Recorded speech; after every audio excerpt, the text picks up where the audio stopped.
Is Leonard here? I saw him. Okay. I don't see him.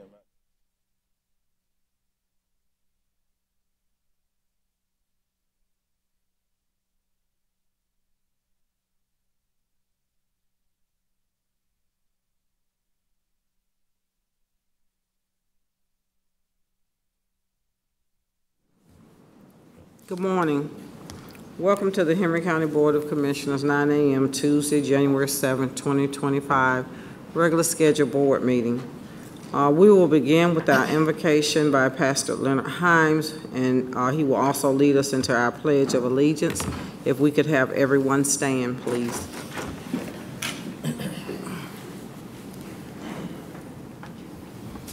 Good morning. Let's pray. Our Father, we come to you upon this day as you've seen fit to give us another year. And Lord, as we look to thee, not only this day, but in every day for leadership and guidance, I ask today, Lord, that you would give us understanding and, Lord, wisdom for what's before us.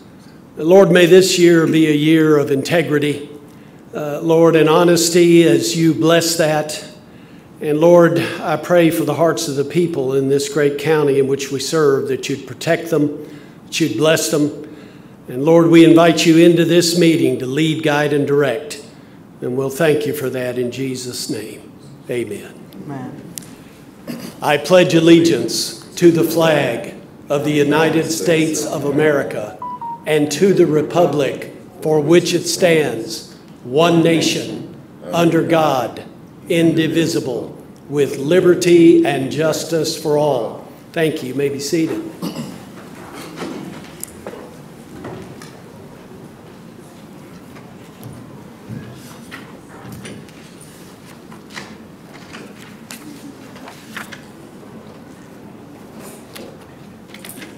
I'd like to call our meeting to order.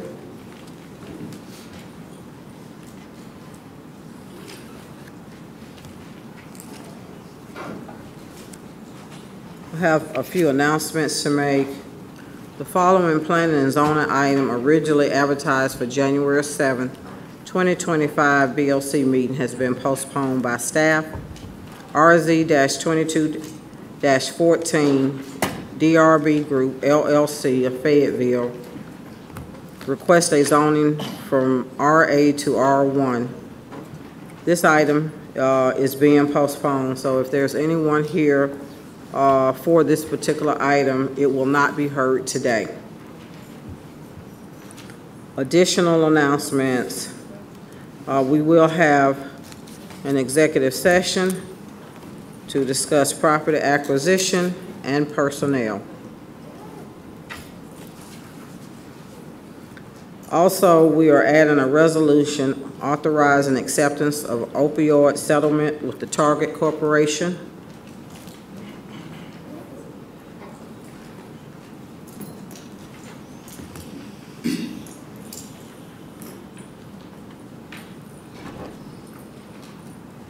We will also be adding an item regarding the county attorney's contract. And I'd like to ask for a motion to table the regular agenda under the county attorney. There was a joint meeting held yesterday with the Board of Elections, so this item should be pulled until the next BOC meeting. Can I get a motion?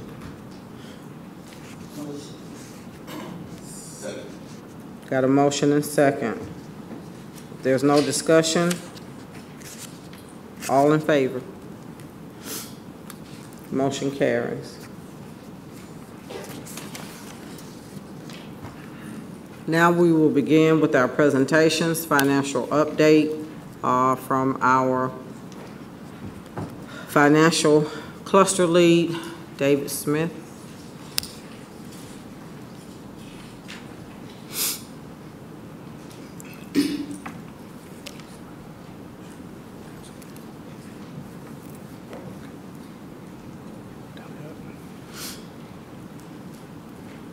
Good morning, Madam Chair, Vice Chair, Commissioners, and the Henry County community. This morning, I'm going to be providing a very brief update of the general fund, its service districts, SPLOST, T-SPLOST, and impact fees. The update is actually going to be through November, as we haven't closed December yet, so the numbers that I'm going to be presenting are through November. I'm going to talk to a lot of the major drivers for revenues and expenses later, but I wanted to begin by showing where we stand on the financials with the impact fees. A reminder that impact fees have to be spent on new capital improvements or equipment. They can only be spent in the district that it's collected. This slide here is showing the amount that's available by district and by category. As you can tell, we have about $13 million in impact fees so far.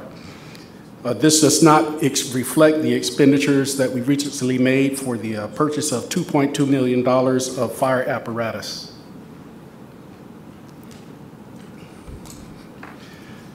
Let's talk about this slide where it shows year-to-date revenues are $163.4 million. That's through November again. Year-to-date expenditures are at $106 billion, which is a $57.4 million surplus at the November timeframe as we begun to see the collection year over year, the impact of an increased millage rate that we just approved by the board recently to advance priorities of our growing community. I want to give a quick update concerning the collection rate through today. Last year on the same date, we were at 94.78% in terms of collection. This year, we're at 94.75%. Given that we are dealing with an increased millage rate this year, as well as a slew of post office issues that continue, I feel good about our maintaining essentially the same collection rate. So we should see a good year as we had last year. I'm comfortable with where we are in terms of our expenditures. We're at 40.9% of our budgeted expenditures. Year over year, you see a lot of red. We're at a higher pace due to investment in unplanned contracted services, overtime, increased countywide insurance premium payments to ACCG, and the timing of our debt service payments to our certificates of participation.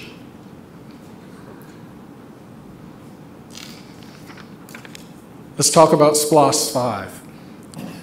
SPLOST and T-SPLOST revenues do continue to trend higher than expected. However, collections for November have trended just below the previous 12-month average. Expenditures for November are higher month over month due to most resurfacing projects getting underway. What I have up here is a slide showing one of our resurfacing projects. This is the numerical representation of our collections, where you can see the month over month.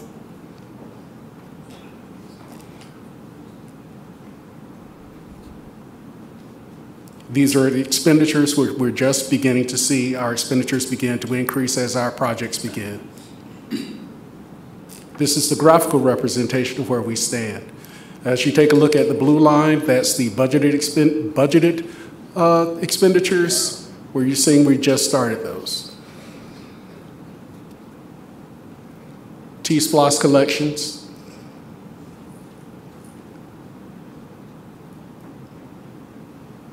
The expenditures, which are slightly lower, well below the budgeted line for expenditures for the previous 24 months. I'm prepared to take any questions that you may have. Are there any questions from the board? Would the board? Yes, sir.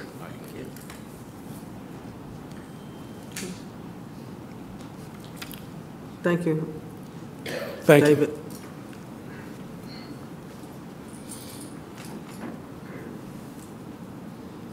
Next item is the Henry County Connect Vehicle Technology Deployment. If we could have Sam Baker, our Transportation Director.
Looks like our presentation is not up here. Maybe we'll move this presentation to later, this meeting. Okay. Okay.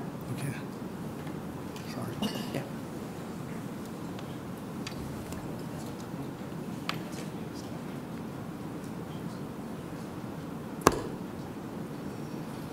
Madam Chair, if we could push this presentation down so we can work out the technical difficulties, please. Okay, thank you. Next item is the Henry County Comprehensive Transportation. That's two, you need both of Later, those yes. pushed down. Yeah, let's do it later this. Okay, in the all right, meeting. okay, great, thank you.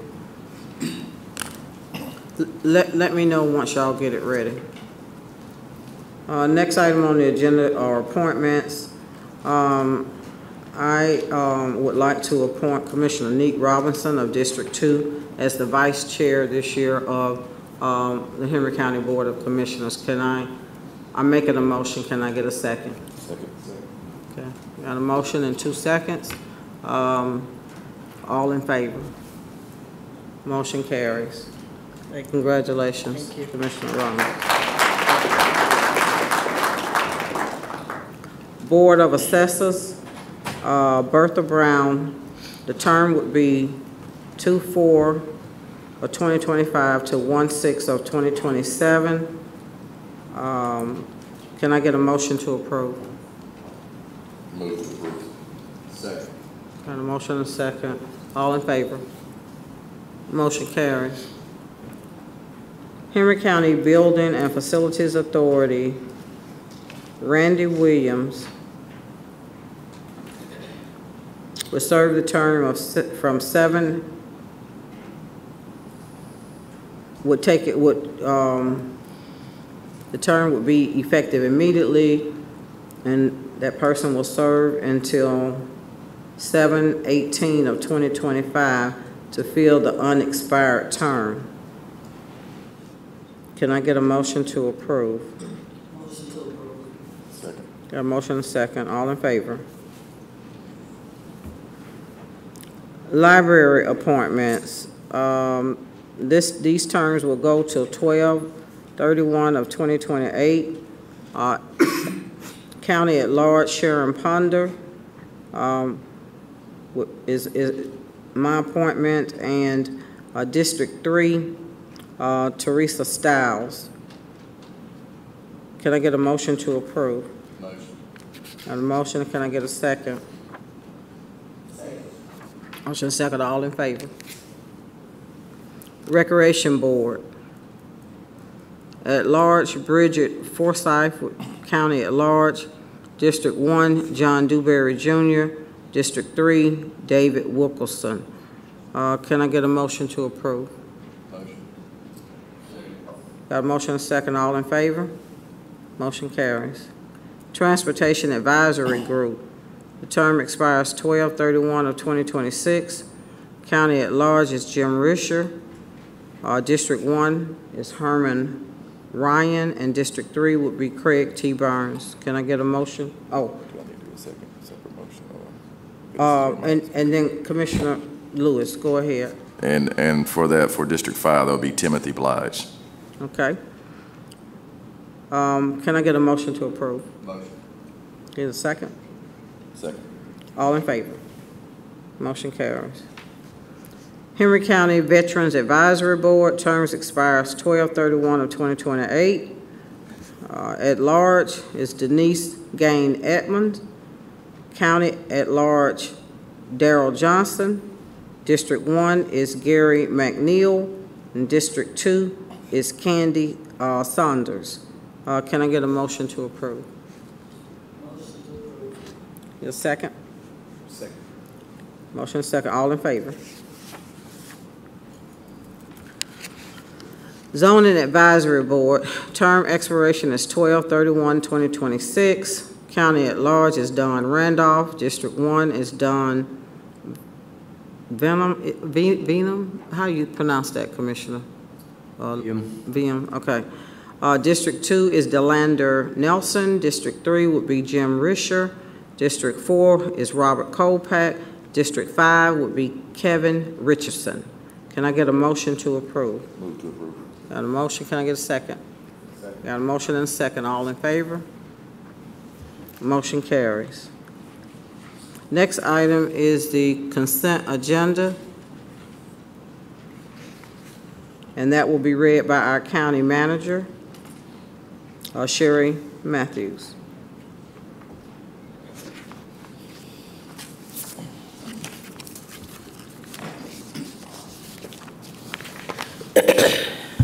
Good morning, Madam Chair, Madam Vice Chair, and members of the board.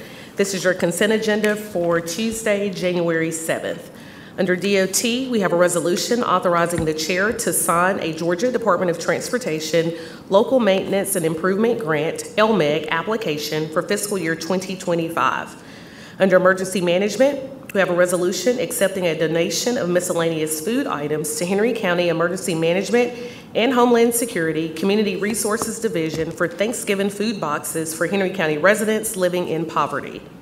Under Facility Maintenance, we have a resolution awarding a contract for emergency replacement of internal gutter system at JP Mosley Rec Center to Garland DBS via Omnia Partners state contract in the amount of $118,707 due to recurring water intrusion. Funding for said repairs is available in the facility maintenance budget. Under Human Resources, we have a resolution to terminate the master service agreement with Marathon Health. We also have a resolution to adopt a master service agreement with CARE ATC to provide services at the Henry County Employee On-Site Clinic, Henry Cares Wellness Center. Under Parks and Recreation, we have a resolution approving the park Wi-Fi project via the Texas DIR contract number DIR-ICC-243, utilizing ARPA funds in the amount of $487,928. We also have a resolution approving the purchase of playground equipment and poured rubber surfacing for Cochran Park from Game Time in the amount of $138,429.46 through U.S. Communities Contract number 201-700-1134, utilizing impact fees and donated funds from the Henry County Kiwanis. This is in District 2. We also have a resolution of the Board of Commissioners accepting donations and sponsorships for Parks and Recreation from July 2024 until December 2024. Under Planning and Zoning, we have a resolution approving a request for a new streetlight district for Cambria Phases 1 and 2 subdivision on Jonesboro Road, located in District 5. We have a resolution approving a request for a new streetlight district for Cooper Park Phases 1 and 2 subdivision on Chambers Road, District 5. We have a resolution approving a request for a new streetlight district for Echo Glen Townhomes subdivision on East Lake Parkway, District 4. We have a resolution approving a request for a new streetlight district for the estates at Anderson Point Phase 2 subdivision on McGarity Road, District 3. We have a resolution approving a request for a new streetlight district for Heritage Point Phases 2 and 3 subdivision on Dutchtown Road, District 5. And we have a resolution approving a request for a new streetlight district for the Point at Heron Bay, Phase 2, subdivision on Lewis Drive, District 1. Under the Police Department, we have a resolution approving acceptance of an award in the amount of $28,974 from the Department of Justice, Bureau of Justice Assistance, FY24 Edward Byron Memorial Justice Assistance Grant Program. Local solicitation from the Henry County Police Department. Under the Sheriff's Office, we have a resolution approving the acceptance of an award in the amount of $3,000 from the State of Georgia Emergency Management and Homeland Security Agency, EOD K-9 grant with no matching funds. Under SPLOST, we have a resolution declaring the election results for SPLOST 6 held on November 5th, 2024. Under Stormwater, we have a resolution approving the Henry County Water Authority utility relocation estimated cost for Bel Air Drive in the amount of $3,914.91, utilizing Stormwater Enterprise funds located in District 2. Under Transportation Planning, we have a resolution accepting an $850,000 community project funding CPF award from the U.S. Department of Housing and Urban Development for the resurfacing of East Atlanta Road. And under the Board of Commissioners, we have a resolution terminating the contract with Squire Patton and Boggs for legal services. Madam Chair, this ends the consent agenda. Can I get a motion to approve the consent agenda? Second. A motion and second. Any discussion? All in favor?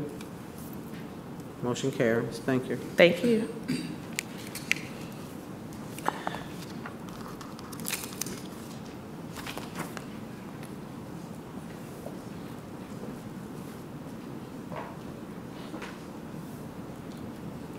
County Attorney, as we move to the regular agenda. Oh, wait a minute, hold up.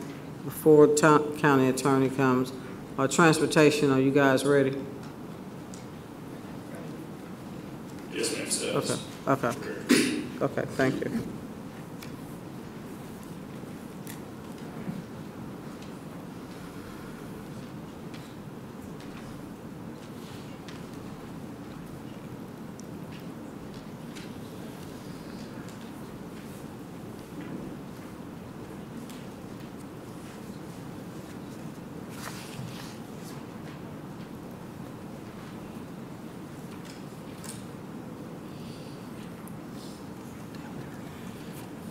Good morning and Happy New Year, Madam Chair, Vice Chair, Commissioners, and pillars of the community.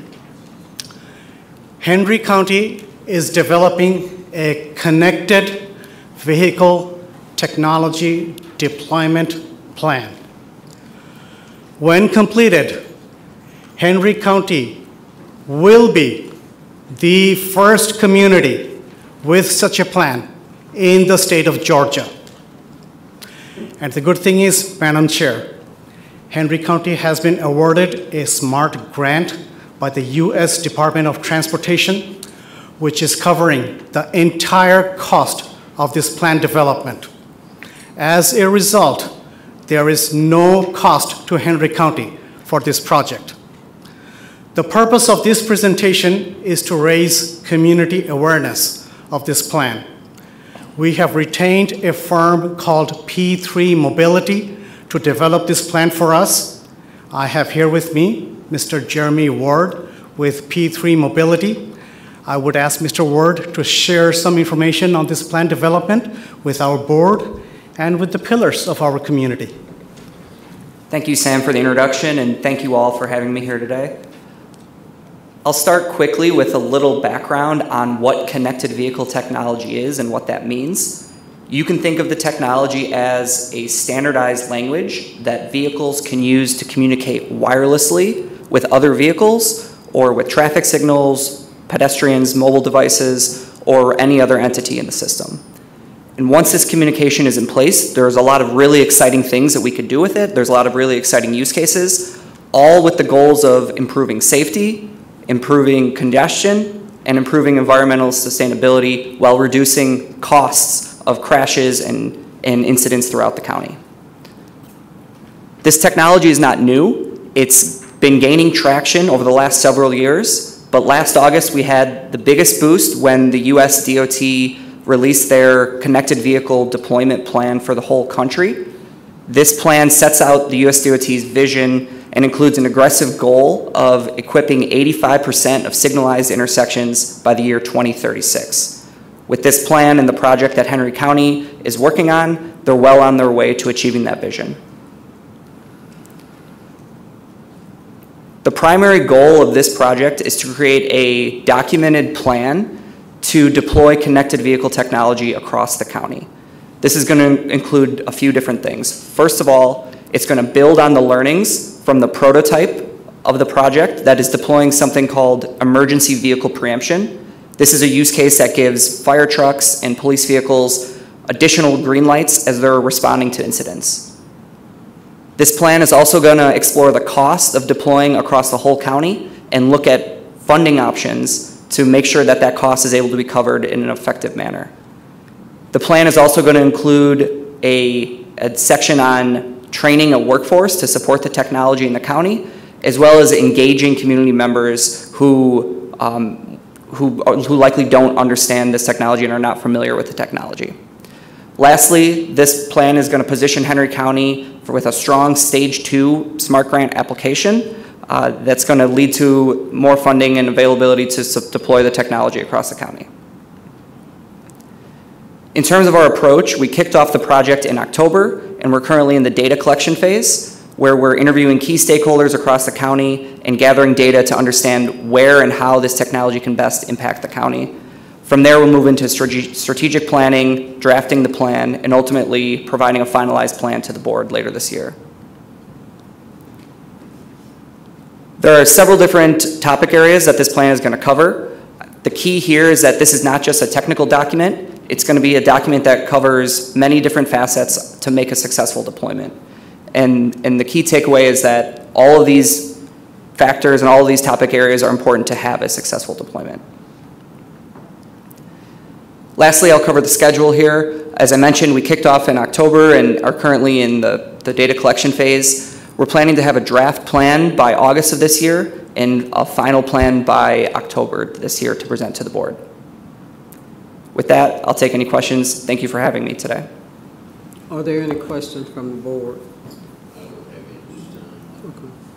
I don't have a question, but I have a comment. Okay. Yes, ma'am. I just want to say thank you, Sam, and Happy New Year for bringing this. We always love when funding is sent our way, but just want to thank you for all the work that you do, Sam, so thank you.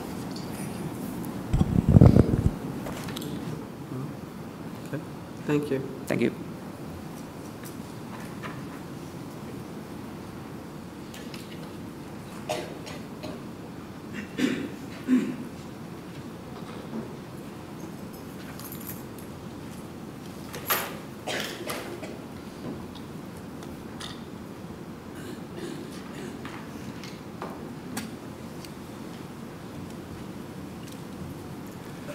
Good morning again.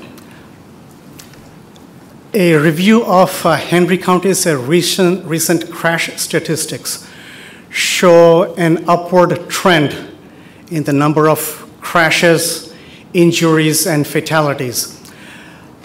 In light of such rising statistics, Henry County applied for and now has been awarded a federal grant by the U.S. Department of Transportation. It is called Safe Streets and Roads for All Planning and Demonstration Grant.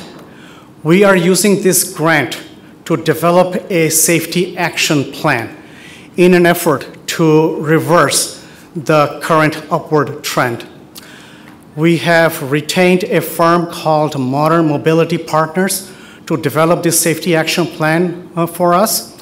I have here with me Ms. Amber Berg with Modern Mobility Partners.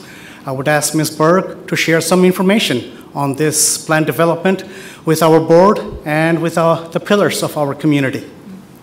Thank you, Sam, for the introduction, and good morning. Like Sam mentioned, my name is Amber Berg, and I'm with Modern Mobility Partners. This grant, like you mentioned, is funded by the Safe Streets and Roads for All program, and I want to start by giving an overview of that program because it's fairly new to US DOT. But the program is a federal grant program, and it aims to identify and address transportation-related safety issues on roadways and identify action steps to address those issues to ultimately reduce traffic fatalities and serious injuries. The program utilizes the Safe System approach, which you can see a graphic of on the slide, but ultimately this is kind of a shift from traditional transportation safety planning. And ultimately, this approach is a little bit more holistic and tries to identify redundancies in the transportation system and work across multiple sectors and disciplines in the public sector in order to make the roadway network more safe beyond just education campaigns or trying to focus on one target issue. It tries to focus on a wide array of safety issues. The Safe Streets for All program also requires the adoption of a commitment towards eliminating or significantly reducing traffic fatalities. So there's no commitment needed to be adopted today, but just be aware that that will be forthcoming. We will develop the language with the project management team and our stakeholders, and that will be something that we will present to you all for adoption later in the planning process, but that is a requirement of the program, along with several other requirements that will need to be included in the plan. And then also a key part of this action plan is that it will support the future applications for implementation funds for projects identified in this plan.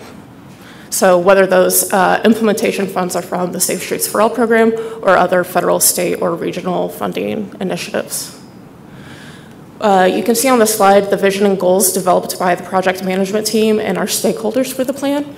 And so these are the guiding principles of Henry County's Comprehensive Transportation Safety Action Plan, unique to them in addition to the guiding principles of the Safe Streets for All program.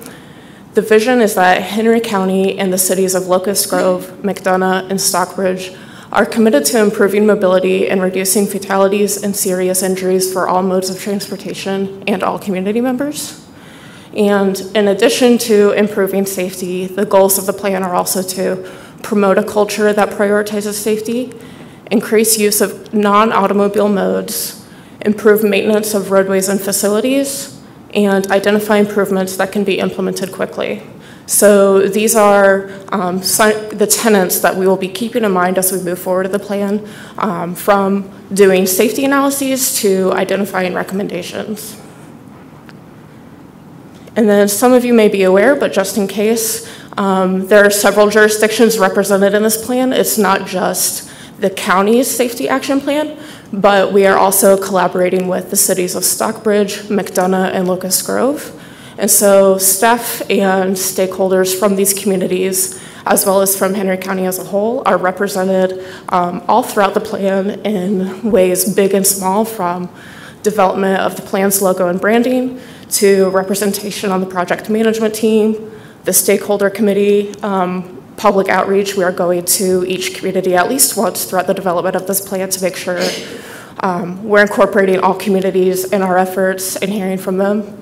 And then the safety analysis and the plan recommendations will also include focuses on each of these communities. So we won't just be focusing on Henry County as a whole, but really try to be collaborative and inclusive of these. Here is a very high-level overview of the plan schedule. We started the plan back in October, and this is the first Board of Commission meetings that I will be attending, but I will be seeing you all again later this year for the adoption of the plan, as well as the adoption of that commitment resolution I mentioned earlier.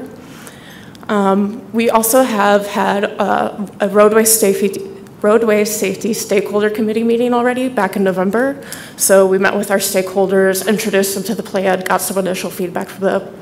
We will be meeting with them again in a couple weeks, and then meeting again with them 2 more times at the plan's development to get their input on and approval of plan recommendations and the plan as a whole.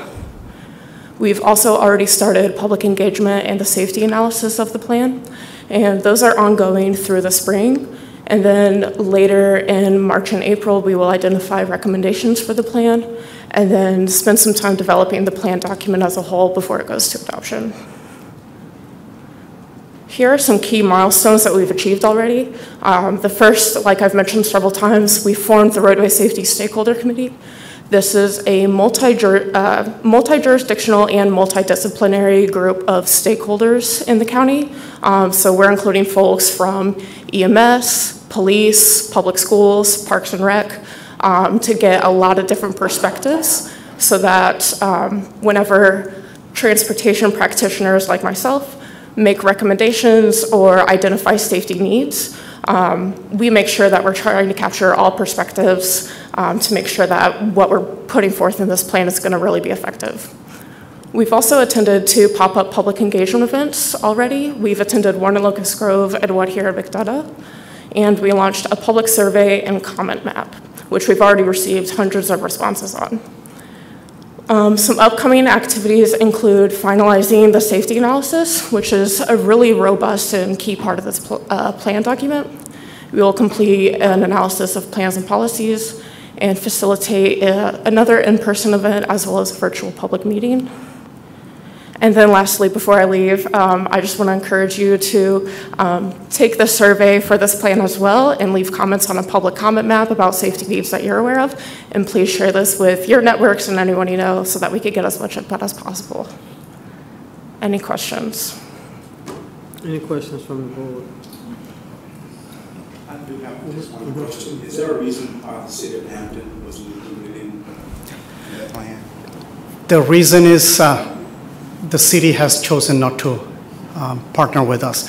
We have extended invitation to the City of Hampton multiple times via letter from our chair, email from our county manager, from staff level from me, and verbally in monthly Zoom meetings. So it is up to the city to join us. But the invitation is on the table for them to join at any point. Thank you, Sam. Thank you. Thank you.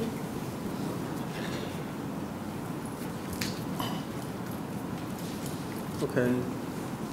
Now we'll have our county attorney to come forward.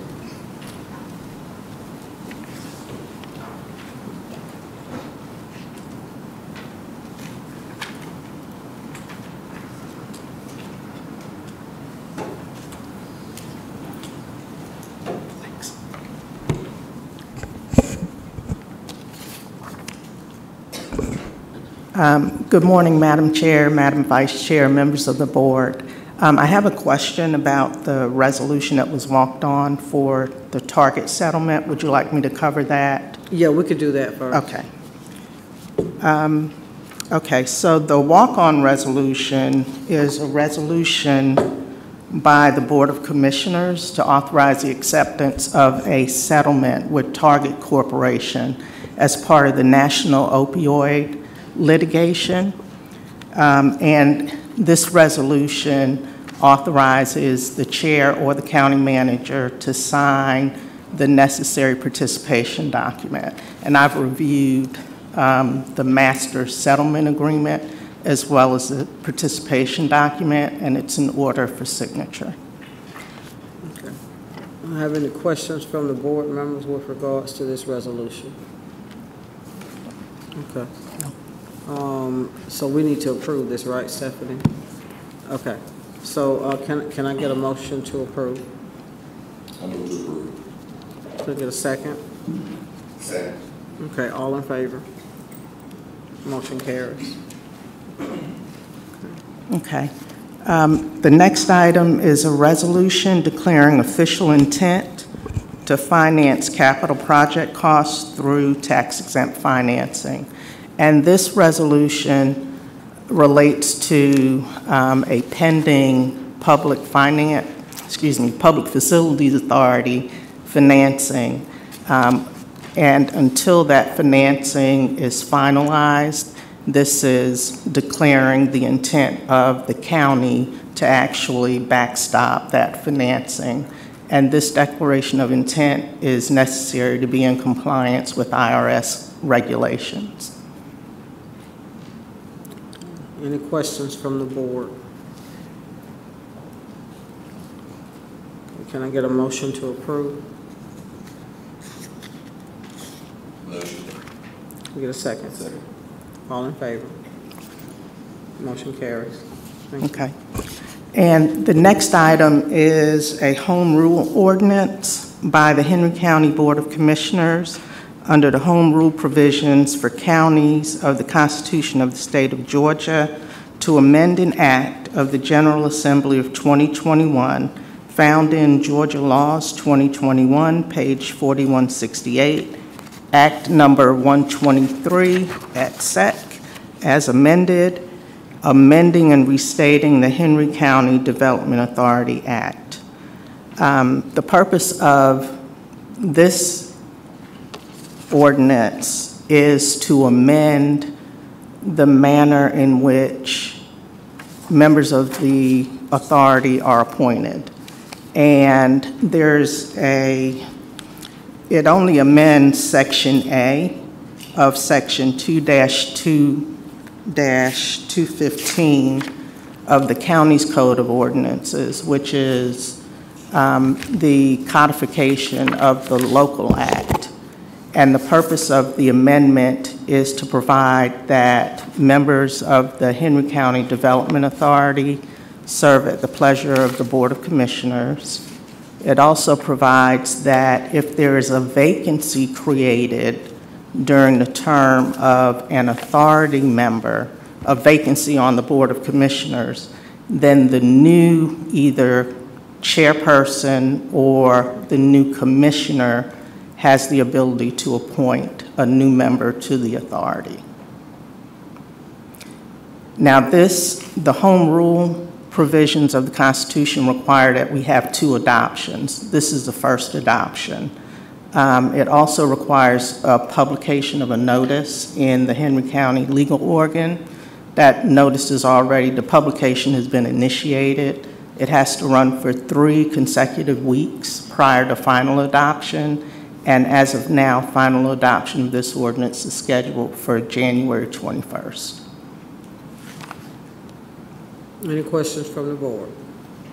Commissioner Wilson. So would this apply for any other board or authorities that we have within the county?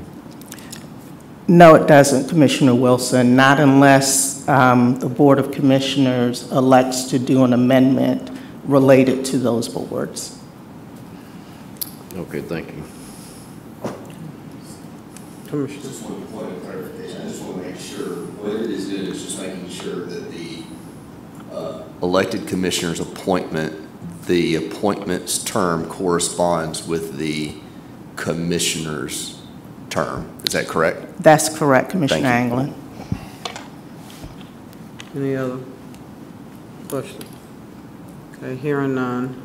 Can I get a motion to approve? Motion. Second. All in favor? Motion carries. Thank you. Thank you.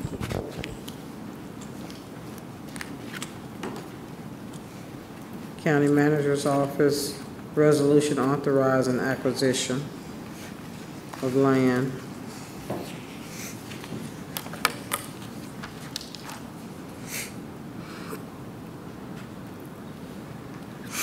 Good morning, Madam Chair, Madam Vice Chair, Commissioners, and pillars of the community. Please bear with me. I am battling a cold, as I'm sure you can tell. Before you is a resolution to approve the purchase of 48.3 plus or minus acres of property off of Snapping Shoals Road in Mission District 3. It's located next to North Ola Park and would serve as an extension for the park.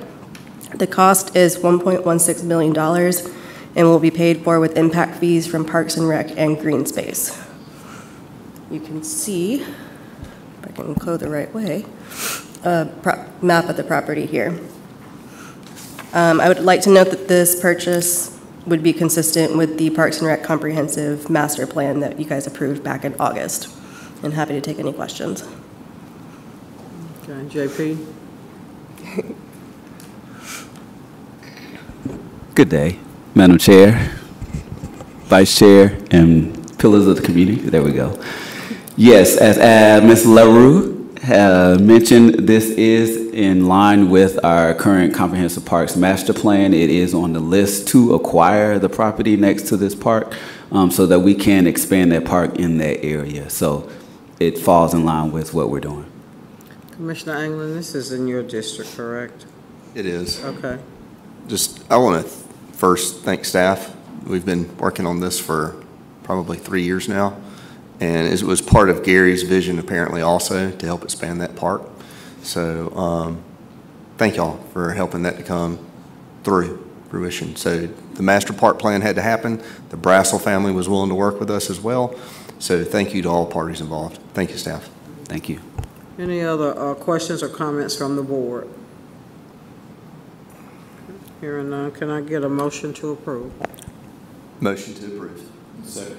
A motion and a second, all in favor? Motion carries. Thank you.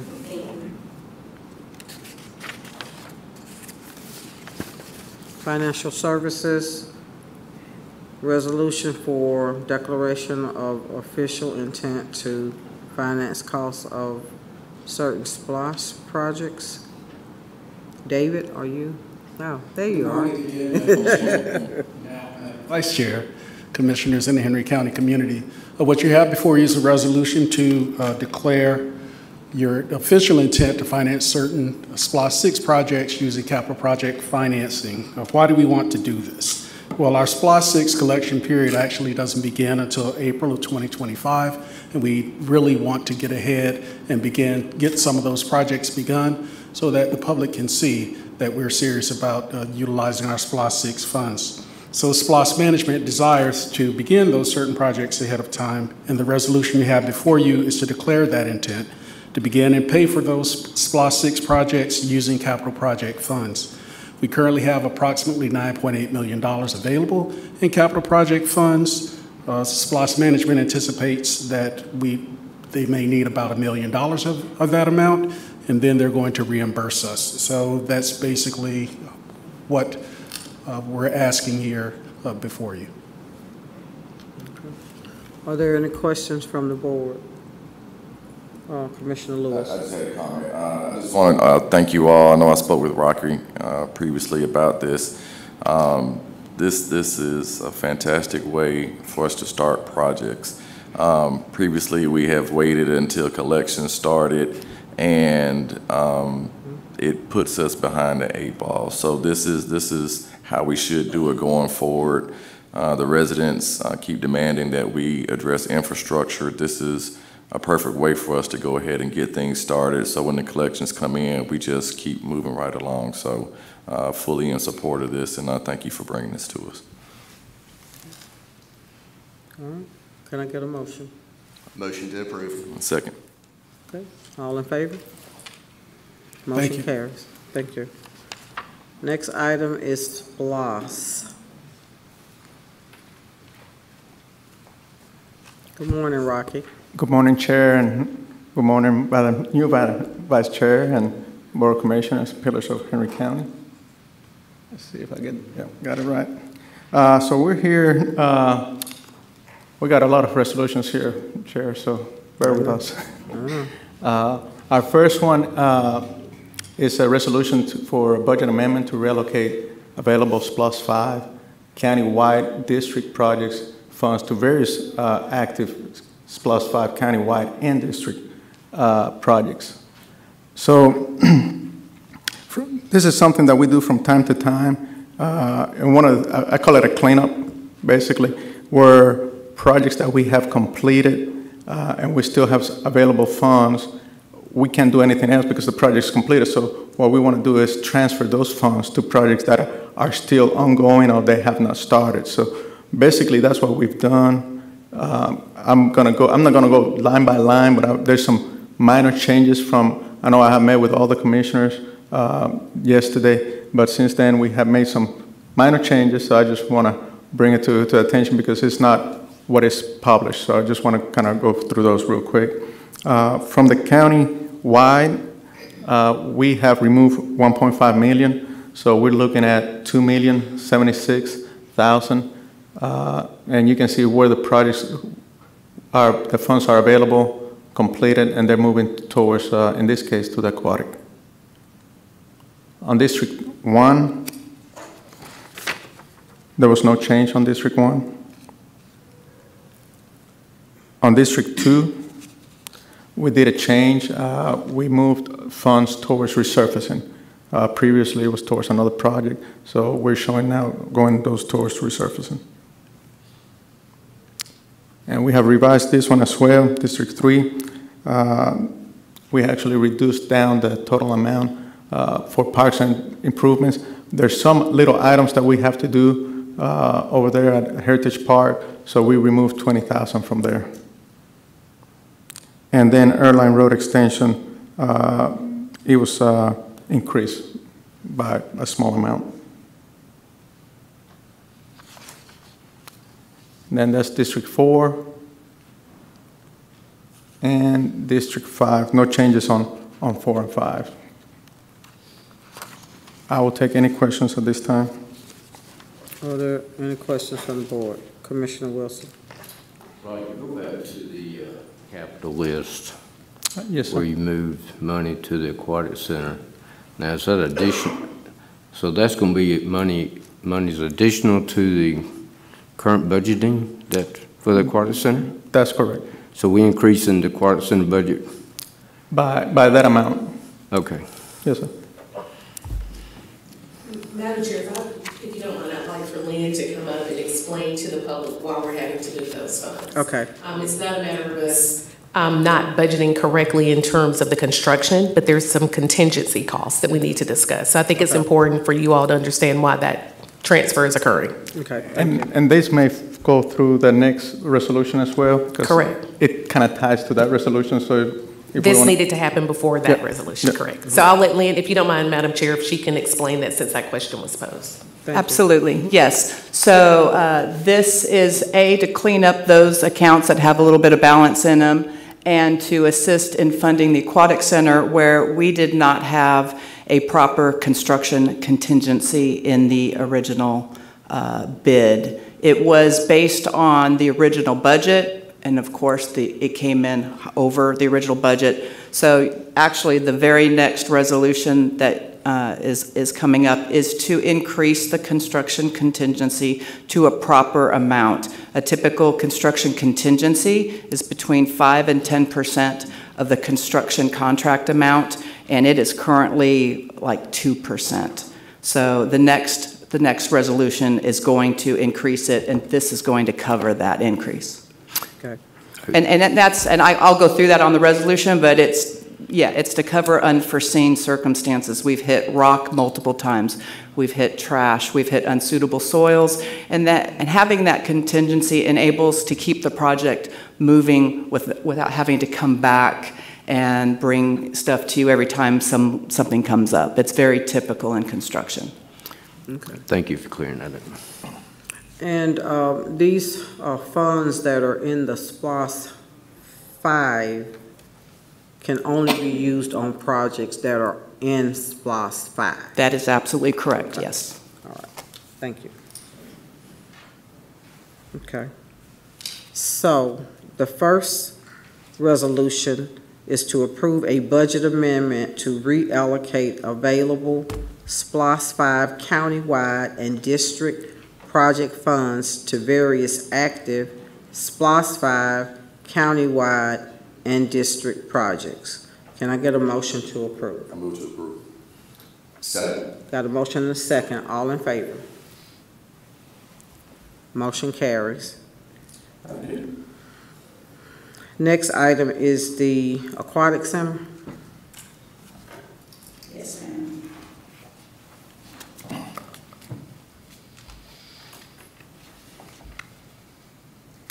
All right, before you is a resolution approving an increase to the existing Aquatic Center construction contingency in the amount of $2,012,473.93. So obviously, the Aquatic Center is an approved SPLOST 5 project. The board did award the Aquatic Center construction contract to Integrated Construction and Nobility on December 5th, 2023. That was resolution number 23-350. And the current Aquatic Center construction contingency amount is only $1 million.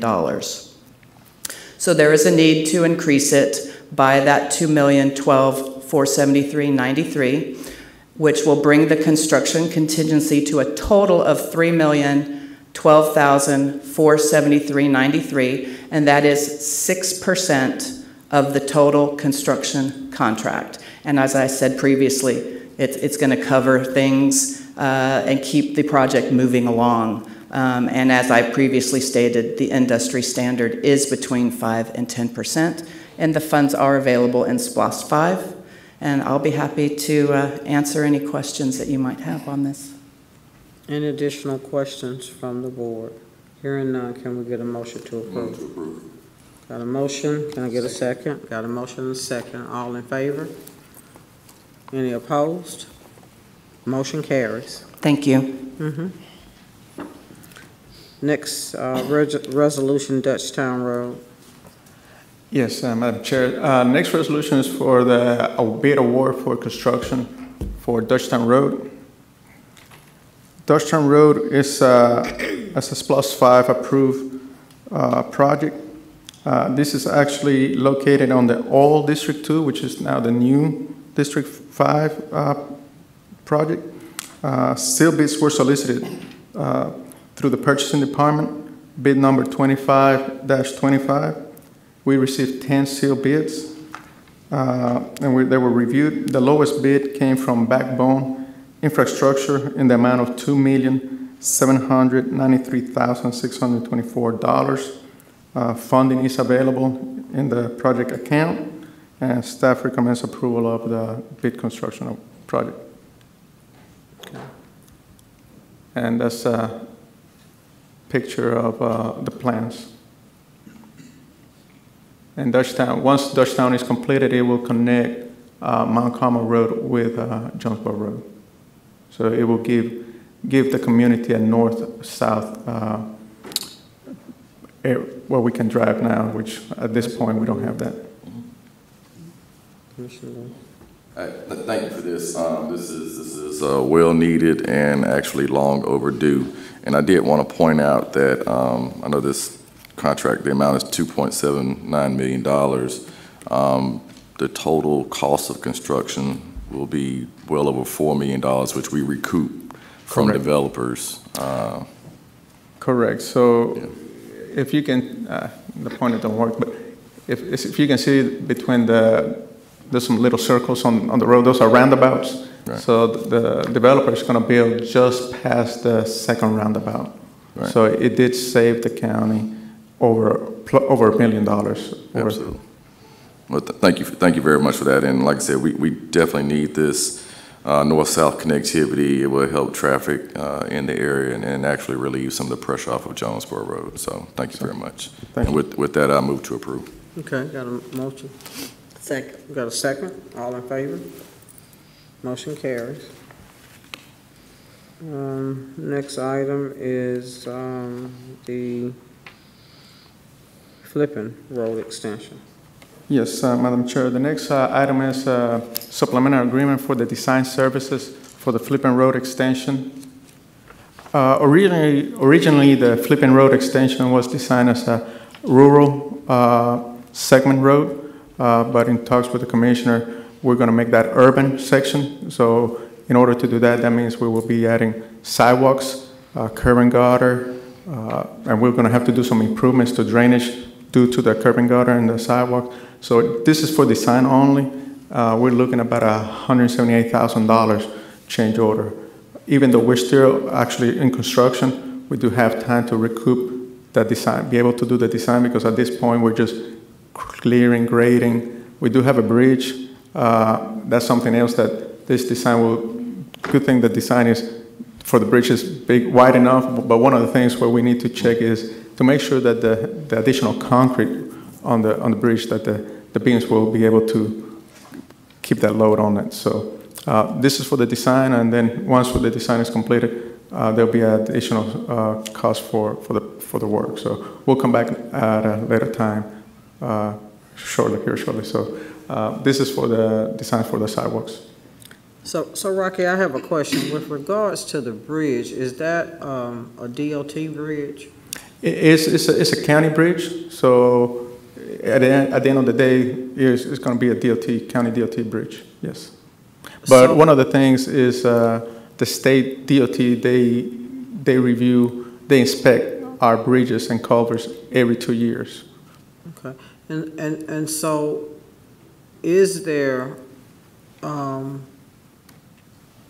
possibility to widen that bridge to allow for, I guess, additional space when you're talking about the sidewalks and maybe the widening of Flippin is?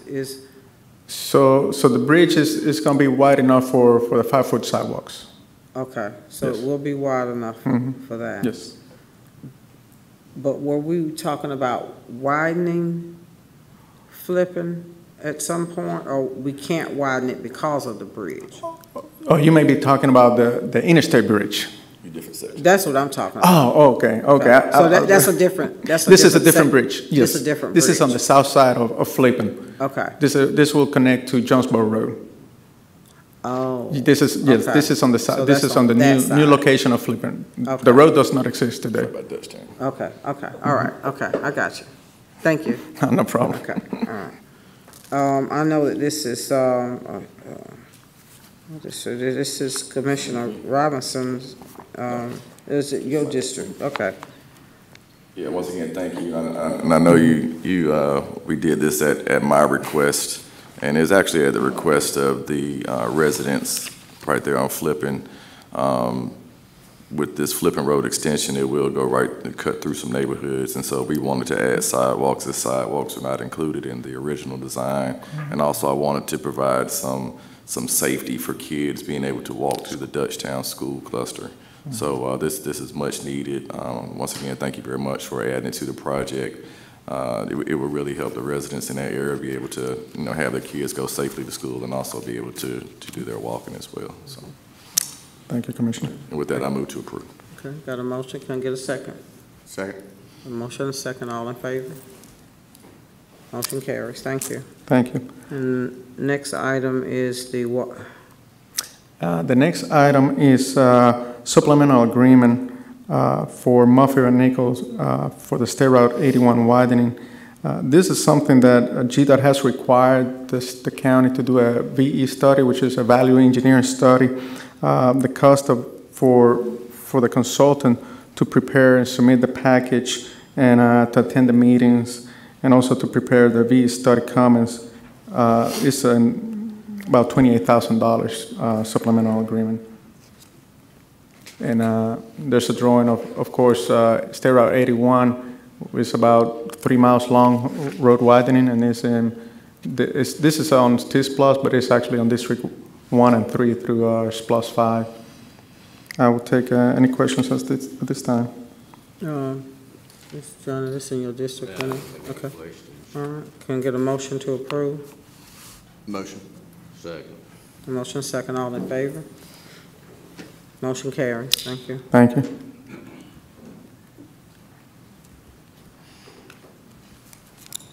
I think the next two items are Bird Road.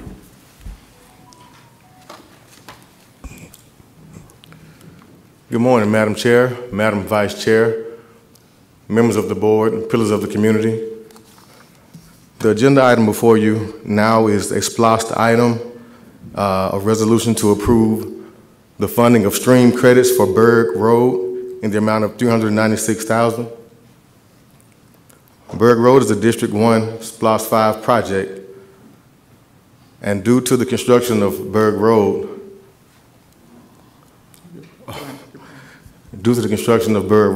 we will be impacting some stream credits, and the Army Corps of Engineers requires that we mitigate any impacts to the stream. Little Sandy Creek 2 mitigation has the credits available, and the stream credits are to be compensated as follows. 1,980 credits will be impacted at a unit of $200 per credit, so the total will be $396,000. Funding for compensation to acquire the stream credits are available in the SPLOST 5 District 1 account. Staff recommends approval of compensating for the stream credits to Little Creek Sandy mitigation as required by the Army Corps of Engineers. Okay, thank you. I'll take any questions that you may have. Okay, Commissioner Wilson. I got a comment though. That is a stream. You said stream credits. That is a stream. It's a very small, and it's very expensive when you start putting road projects over a body of water that the state has control of. So, but I just had a comment. But saying that, I'll make a motion to approve. Okay, I got a motion. Yeah, you got a comment? Yeah, I had a comment. So with that, I just had a question. So we're allocating $396,000, and this is money that's coming from SPLOST 5? That's correct, Commissioner. Okay, so it wasn't in the original scope of the project? Well, it was in the original design scope just because of this this requirement is a part of the design. Gotcha. So basically we're treating this like a contingency? Well, yes, Commissioner. It's almost like right-of-way acquisition or... I can add a little bit to it, Commissioner. So when we estimate the project cost, this is not something that, stream credits, the impacts. It's hard to foresee how much of the impact the design will be. So in this case, of course, there's a stream and the impact. And the credits itself, Commissioner, what we were paying credits 3 or 5 years ago, it's just like construction. Cost goes up. So in order to build this road, we have to, of course, impact the stream. In this case, we're going to be building a box culvert, and just because we're doing that, and we go through the process, going to the Army Corps engineers and everything, that's something that is required for us to acquire those credits. Absolutely. Just like a contingency, correct? Not quite a contingency, but it's additional funds that we're needing. Right. So you can call it contingency, yes. Yes, because we didn't have that exact amount prior to this. So. Absolutely. Understood. Thank you. Okay. All right, so we got a motion. Is there a second? Second. Got a motion and a second. All in favor? Any opposed? No. Motion carries. Next item is the Bird Road again. So the item before you on the agenda currently is the bid award for the construction of Berg Road. Again, Berg Road is a District 1 approved SPLOST 5 projects. Sealed bids were solicited through the purchasing department per bid number 25-24. 13 sealed bids were received and reviewed. The lowest bid came in at $5,039,636 from Backbone Infrastructure. That amount is available in SPLOST 5 account, and staff recommends the approval of construction in the amount of $5,039,636 to Backbone Infrastructure. Okay. So I have a question. Is Bird Road a dirt road, or is it, okay? It's a dirt road. There are partial segments of it that have like old asphalt on them, but it's mostly a dirt road. Okay. All right. I know this is Commissioner Wilson's district. Commissioner Wilson. Yes, ma'am. I just got a comment. Thank you all for getting this to us. I know this has been a long process of getting this road prepared to bid out, so we appreciate all the hard work. So with that being said, I'll make a motion to approve. Got a motion, I'll second. Any, no additional questions, all in favor? Motion carries. I know, I've been on Bird Road, it's like riding a roller coaster.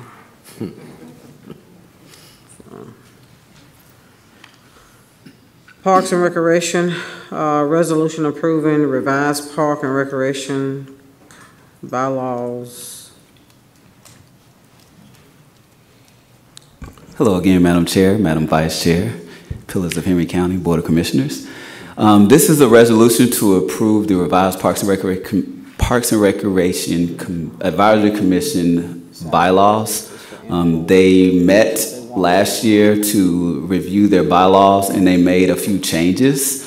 Most of the changes are very minor word changes, yay, nor, they, things like that in the bylaws, but there was one significant change, which was the increase in their meeting payments, the amount that they get paid for them when they attend the meetings, as other boards do here in the county. It went from, they were requesting it to go from 100 to 300. And so that would be a $200 increase. And so those are the changes for the Parks Advisory Commission. Okay, so let me say this, JP. We can approve the bylaw changes with the exception of the board increases, because that's something that's not budgeted for. And when we look at the boards, normally we look at all of the boards. And so right now,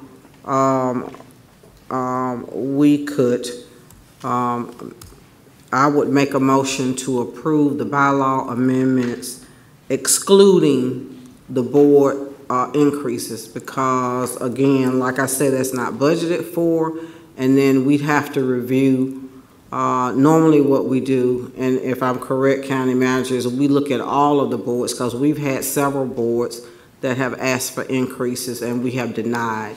And okay. So because that's not something that's budgeted, maybe something that we can look at coming into our new budget cycle. But I would make a recommendation we approve the bylaws minus the increase to I Meeting guess, payments. stipend Yeah, that they get for, I mean, if you're serving on the board, you know, that's what it is, but that would be my recommendation. Can I get a second? Second. Any other discussion? Hearing none, all in favor? Thank you. Motion carries.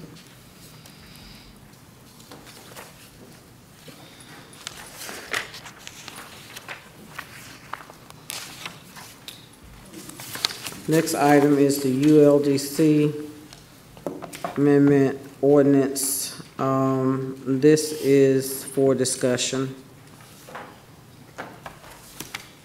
Or is this a public hearing? It is a public hearing, okay, never mind.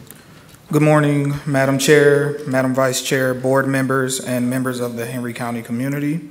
The request for you today is a Unified Land Development Code amendment that attempts to address our current scheduling procedure for comprehensive plan amendments. Henry County's Unified Land Development Code, or our ULDC for short, establishes the standards and criteria for amending the Henry County Comprehensive Plan 2045 and future land use map within it. At the request of the Board of Commissioners, staff has prepared a proposed amendment to the ULDC to adjust the frequency in which the Zoning Advisory Board and Board of Commissioners review and decide on comprehensive plan amendments. The Henry County Comprehensive Plan 2045, which was adopted on October 30th, 2023, serves as a critical long-term planning tool for the Planning and Zoning Department to guide community growth and development. One of the primary objectives identified by staff and the Board of Commissioners is to minimize changes to the comprehensive plan, particularly with respect to the future land use map. The current slide shows Code Section 12.02.12 requirements for amendments to the comprehensive plan as written today.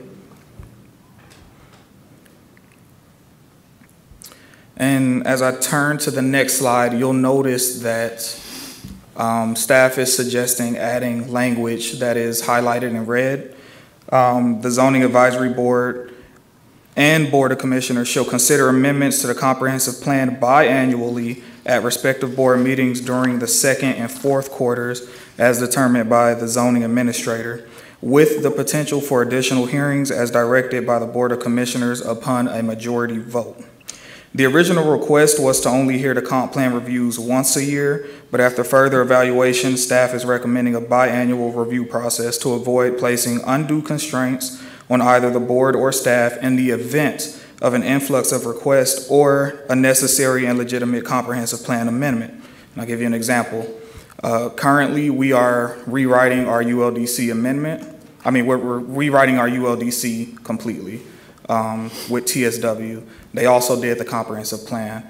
As a part of that, I suspect that we'll need to make changes to the comp plan document itself, not the future land use map, but the comp plan document itself to align with the ULDC so that they're perfect harmony. So that may be an instance in where you will need a legitimate comprehensive plan amendment. Conducting reviews twice a year allows for greater flexibility while ensuring that each request is thoroughly evaluated on its merit. This approach does not imply that all or any requests will be approved.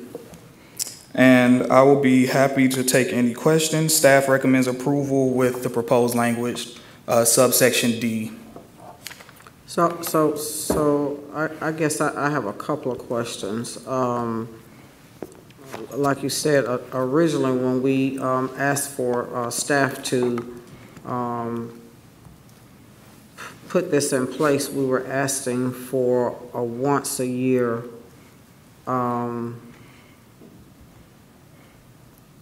opportunity to review. But you are recommending twice a year. And what does the second and fourth quarter mean? What does that mean to us? Okay, so how would that flow? Because I need it to be more specific. Well, I wrote it this way because I think once we start getting that specific, there are going to be instances where we actually do need flexibility.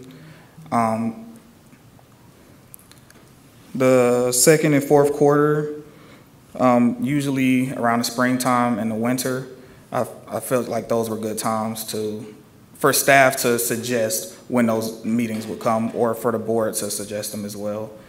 If you like it to be more strict, then we can do that, but this is just staff's recommendation. I don't want us to restrict it so much that we paint ourselves in a corner when we actually do need comprehensive plan amendments that are legitimate. But according to this, the majority of the board could do it at any time. So what difference does it make if it's specific? For me, I think that we need to be specific. You know, we could do we can do an amendment every meeting if we decided to do that. And that would be your decision. Right. So, I want it to be more specific, and that's just my opinion. Commissioner Lewis? Commissioner.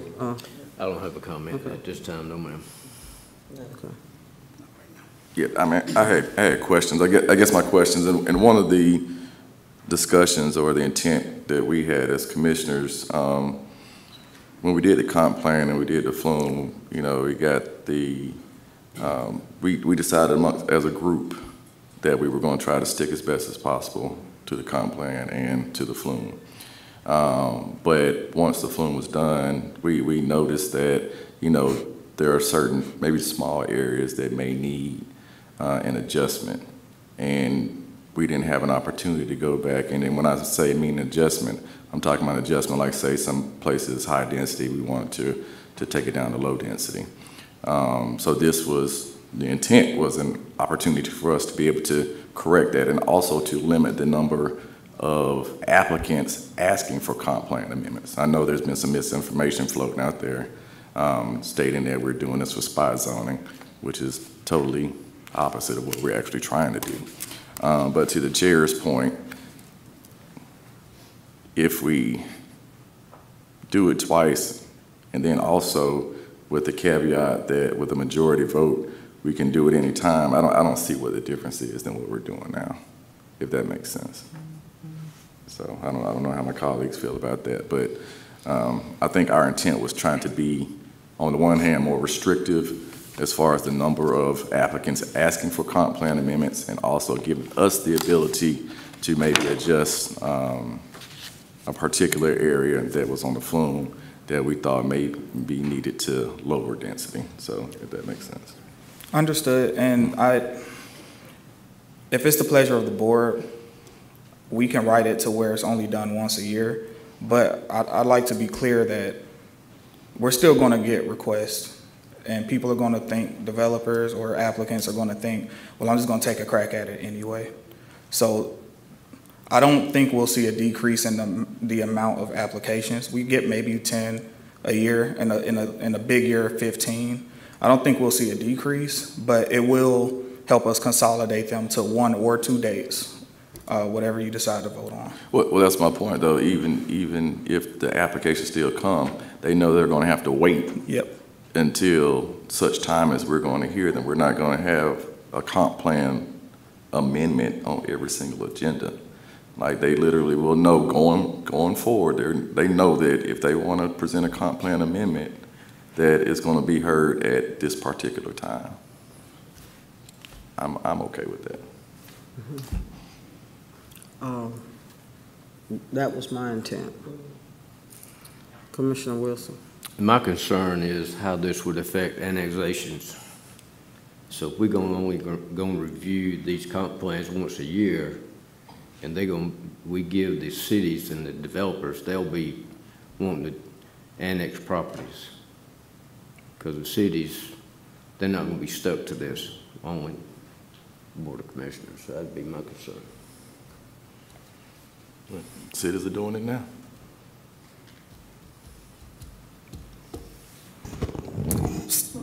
staff, we can write it annually or biannually. This is just our suggestion. If it's the pleasure of the board, it can be an annual review. And I'll write the resolution to state that. Just to say, I think this is a good idea. Whether we do it once or twice a year, we at least are putting some limitations on that.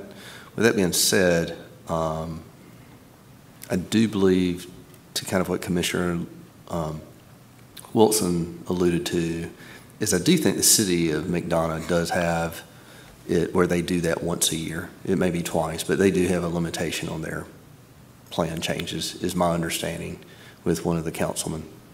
So thank y'all. And in comparison to the cities, we get way more requests. So you would, if it's once a year, we may be here for a while at one meeting, but that's just the business we have to handle.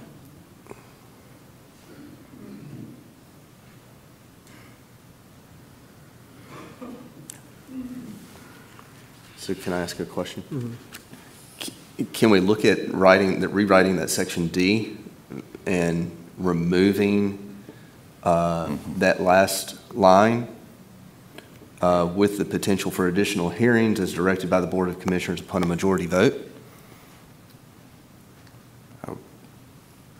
And then I would like to see if we are going to, are we talking once or twice a year? If we're talking twice a year, where it says second and fourth quarter, maybe something in parentheses that say spring or winter or something.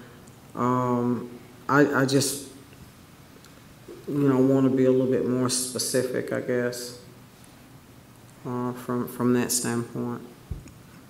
County Manager, what is your opinion? So I was sitting here thinking through a couple of options for the board to consider. One could be that we will accept applications for comp plan amendments throughout the year, but the board will only hear them at the first meeting in July, period. End of conversation. That would be the simplest approach if the desire is not to hear them at every meeting. The only other option is we continue to receive the applications and you all deny them. You just deny the comp plan amendment and say it's not consistent with our future land use map, which would be consistent with what you all have agreed to, that we only want to accept those applications that are consistent. So option one would be accept applications throughout the year. Board of Commissioners will hear them at the first meeting in June or July of every year.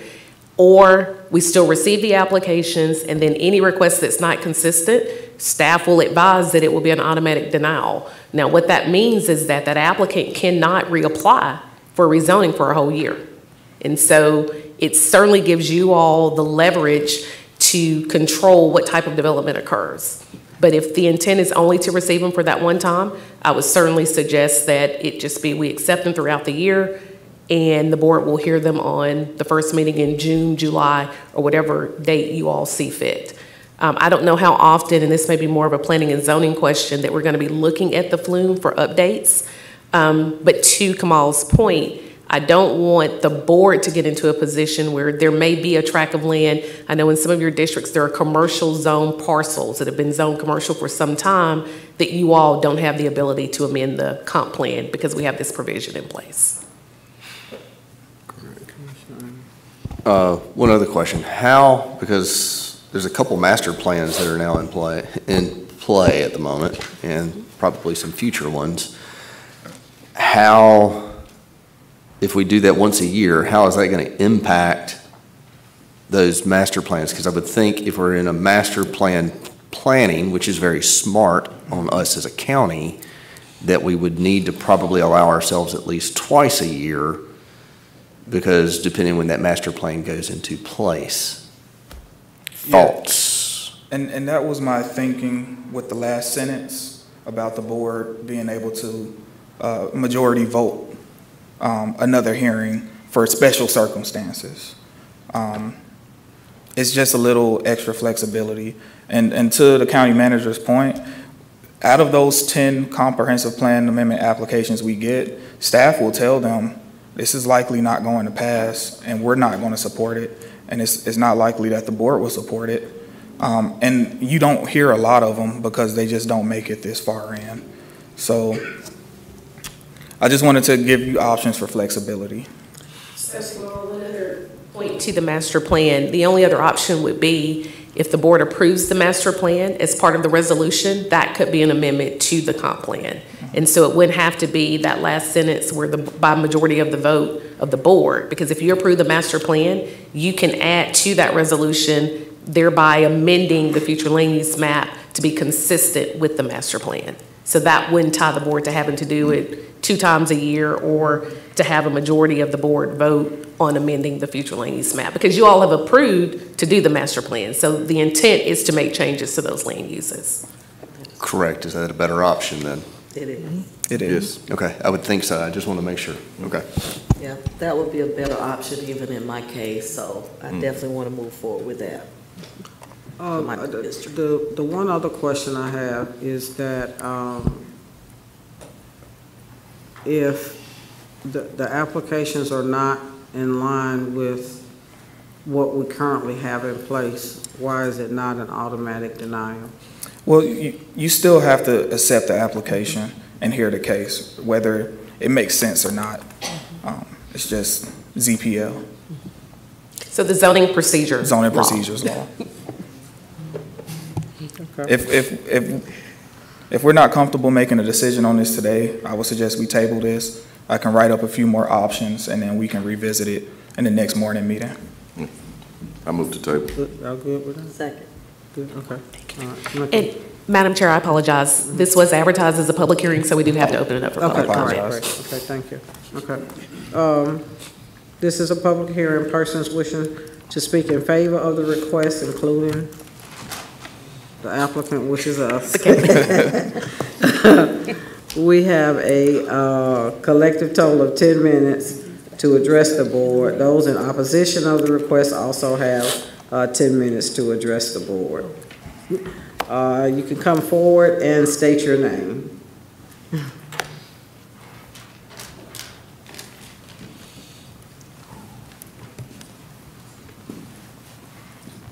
Good morning. Thank you for the opportunity, Chair, Vice Chair, and members of the board and the public. My name is Jocelyn Williams. I live at 190 Banks Drive, Stockbridge, Georgia, 30281.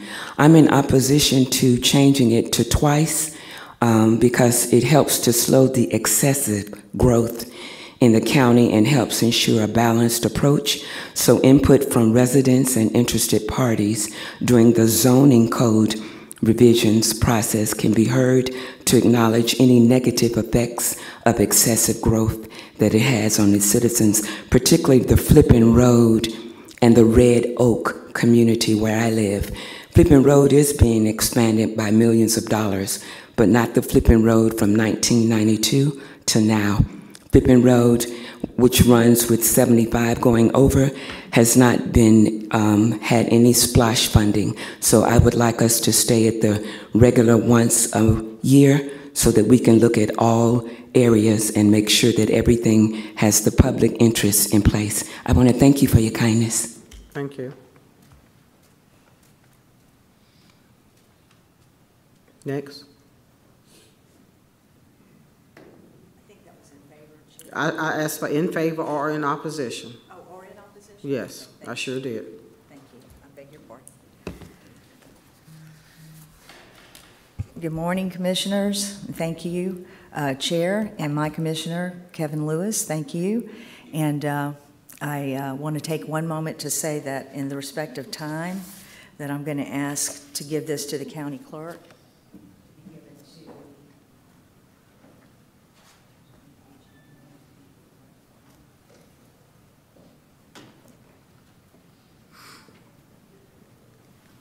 And in the interest of time, I know I can't get through the letter and the presentation that we had wanted to make. I do want to say before I start that, you know, I've lived at 660 Chambers Road for 35 years now. And I also am with Conserve Henry. Conserve Henry wants to just take a moment to recognize a wonderful son of Henry County, the 39th president, well, not of Henry County, but of Georgia, the 39th president, Jimmy Carter, who was a champion for conservation and somebody that we just look up to with great respect. And we love him, we're going to miss him, and we're proud of him from Georgia. As far as updating it, currently you cannot approve those amendments outside of updating your FLUME, your future land use map. You cannot actually approve those amendments without any repercussions unless it's in the event of public safety, health, and welfare. Same thing with annexations, and I know that on the annexations, you all send a resolution stating, you know, that you're denying it under the grounds, but it's never pursued, so the municipalities take it up. Please keep in mind, too, that our future land use map is for unincorporated Henry County. It is not the Bible or the guide for the municipalities. They do their own. They have their own things through GMA. We work through ACCG, you know, at the county level, as you all will know. Historically, the reason for the comprehensive land use map and the future land use map was a covenant between the citizens and you commissioners, because we don't really have any other voice at the table except during the future land use map and coming to the meetings. So yes, they can put an amendment out there, but you're supposed to deny it unless it is in the event for public health, safety, and welfare, which is what I believe the county attorney was alluding to, was the fact that you do want to be able to do that because you will have situations that will warrant that. But if you limit that they can only turn them in, you know, twice a year or once a year, and then you all are going to take them up, as citizens, we'll never have the opportunity to really hold that covenant, because that's what your job as elected officials is supposed to be. You're supposed to be there for us and looking out for us. And I'm going to just beg you all to really think that through. You would be setting us up to be the only county out of 159 counties that allows for, you know, annually, twice a year, once a year, or whatever, to just come in and put in your amendments, and then you all decide at that time.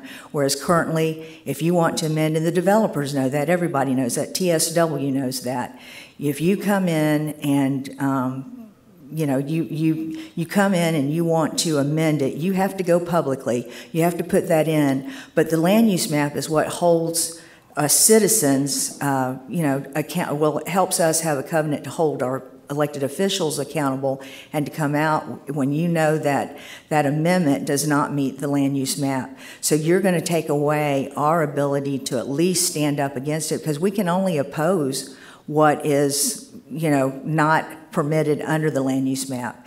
And just for the record, as you know, my commissioner knows as well, the land use map that was drafted, that we saw and that you all voted against initially, is not the same map that was approved just, you know, a month or 2 weeks later, I beg your pardon. And we did not get to have a public hearing on that either, because that significantly changed more when you see them side by side, and I have them if anybody would like a copy of that. So again, I'm just begging you all, as a citizen, on behalf of all of those with Conserve Henry, this goes back to the data centers. This all came up for him to make the changes. Ma'am, we're here talking about this here. You need to stay on this topic. Yes, ma'am, but I'm just saying that this went back. You all asked him, when you canceled the amendments for the data centers and the rezonings, then you asked staff to come up with an ordinance. We thought as citizens it was going to be ban data centers in Henry County. And instead it's being, you know, it's allowing for you all to amend the land use map, because as you know, under those you would have to change the rezoning. So again, I'm asking you to please think about the citizens, and I regret that this was tabled, and we'll look forward to another public hearing on it. And I ask the record, the clerk to please include my letter and the documents that were presented that go back to the Planning and Zoning meeting and back to the canceled November 19th when that was going to be heard, and this was pulled so that they could work on this ordinance. So thank you. God bless you all, and I appreciate you. So I have a question. If we went to once a year, you still have public hearings, correct, where the public can still come and speak in favor or opposition So we're not taking the public's voice away, are we? No, you still have to have a public hearing. Okay, I just wanted to make sure, Yes, because that's misinformation. And so I just want to make sure that we don't take away the public hearing for the public to still come and speak either in favor or in opposition of a project. That's correct. And Ms. Jocelyn Williams, just to clarify, currently we don't have a limitation on how often we can hear the comprehensive plans. Right now, we can hear one every meeting for the rest of the year if it's presented. So this 2 or 1 is a better limitation than what we have now. So I just wanted to clarify that. Okay. All right. So we're going to, we had a motion on the floor to table it until you can come and bring us back some additional verbiage, and it will not be a second public hearing on it. Will it, Stephanie? Sorry, can you repeat that? This is the public hearing, so when he comes and brings it back, we just review what he brings back to us. Correct. Okay. Yes, I'm sorry. All right, great, thank you.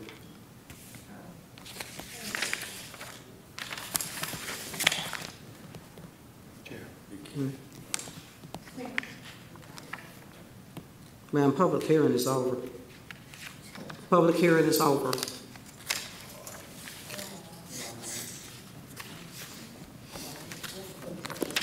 Do we need to make an official vote to table? He made a motion to table it.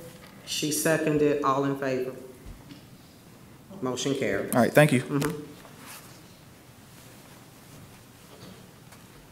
Okay, County Manager, do you have a County Manager comments?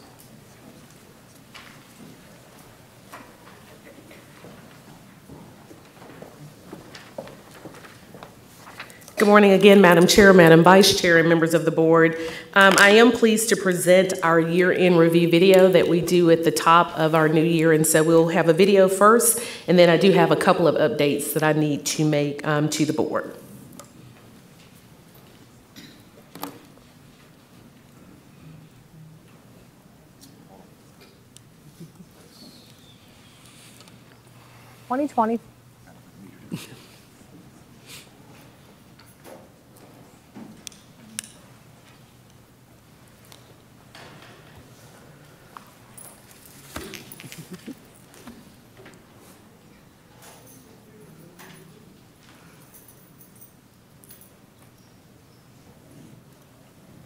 I'm Melissa Robinson, Communications Director for Henry County Government, and it's my honor to introduce Henry County's 2024 Year in Review.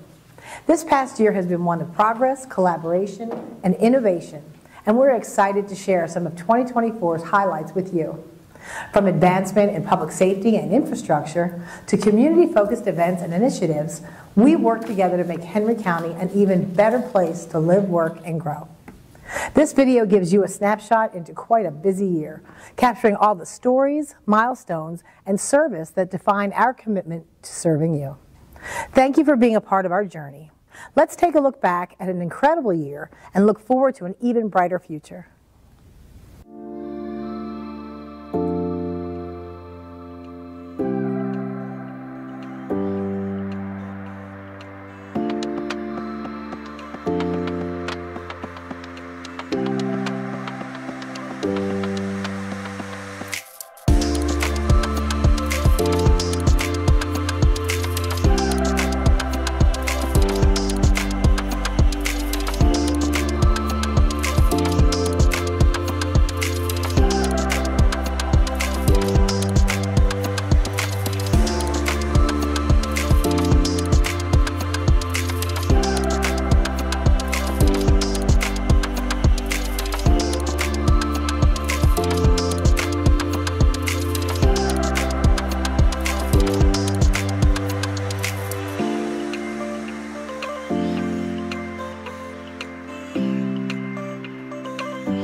This time, Madam Chair and Board, I consider it a privilege to stand before you all with the team that's standing here with me or behind me to say 2024 was an amazing year. As we've kicked off 2025, you all have approved this morning quite a few projects, and it's our commitment not only to you all but to the community to remain in sync with what you all have charged us with doing. I would be remiss if I didn't ask the team to stand up, because all of this work is the work that they've done to make sure that we are doing the will of not only the Board of Commissioners, but the citizens of our county. And so at this time, I do want to take the time to thank staff, but before I do that, I want to personally thank Nathan Monroe. He was absolutely instrumental in completing this entire year-end review video, capturing and keeping all the pictures, all the actions that were going on. And so I do want to thank Nathan, who's with our communications team. He can't come out because he is in the television room making sure that our viewers are able to view our meeting. But I do want to personally thank him for his efforts and the entire communications team for capturing photos and videos. So at this time, Team Henry.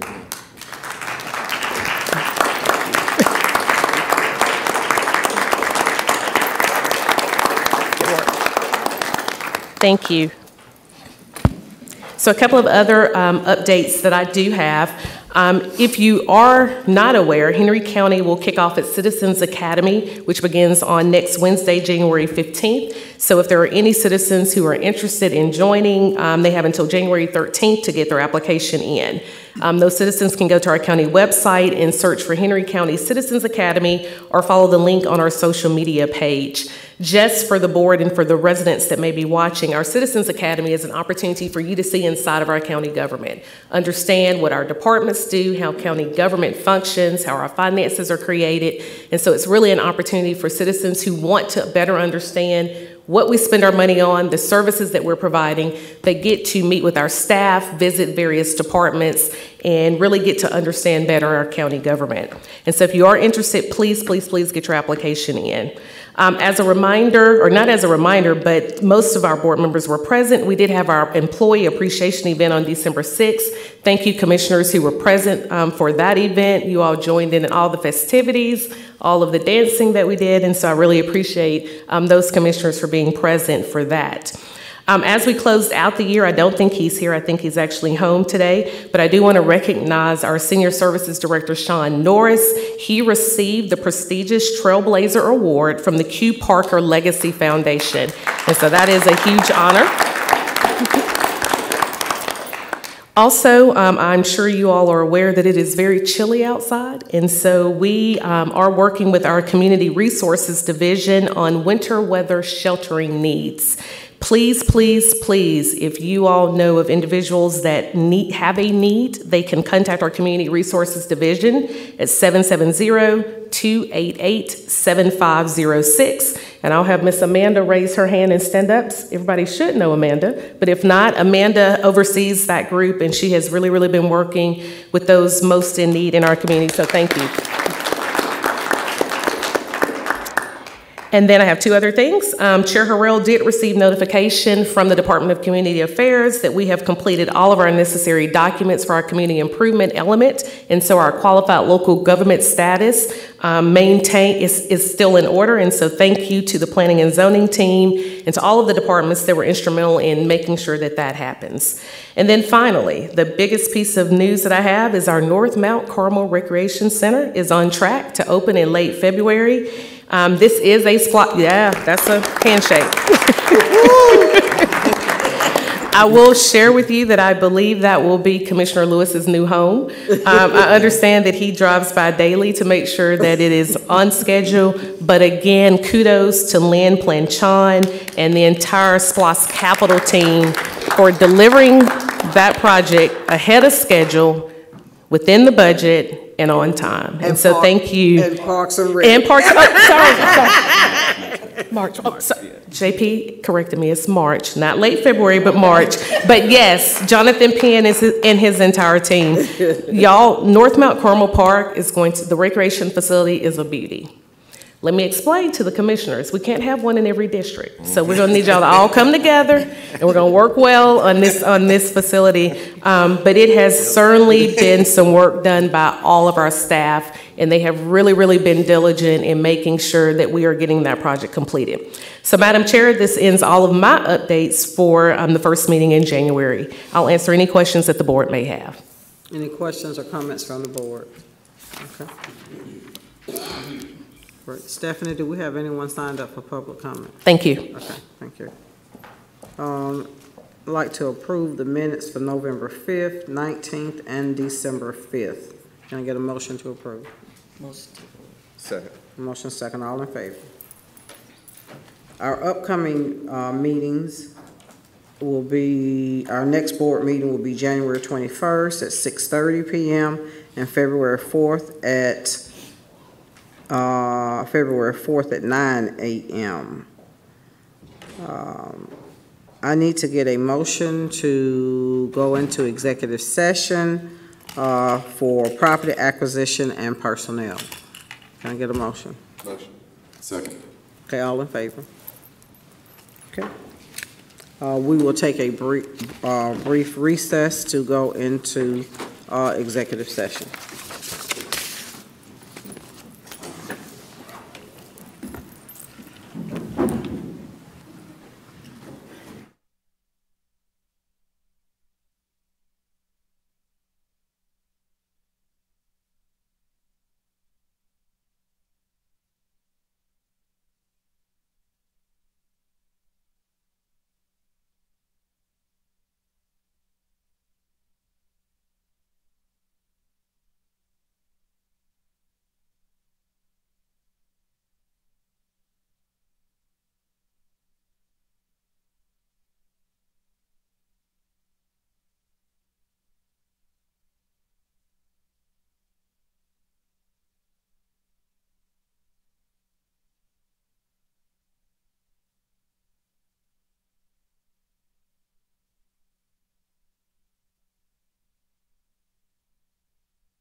Motion to reconvene from executive session. Motion. Second. All in favor? There were no actions taken in executive session, so I can just adjourn? I can't hear you. Huh? Okay, all right. So I need approval of the affidavit and resolution pertaining to executive session. Motion. Second. All in favor? Okay, meeting adjourned. Thank you.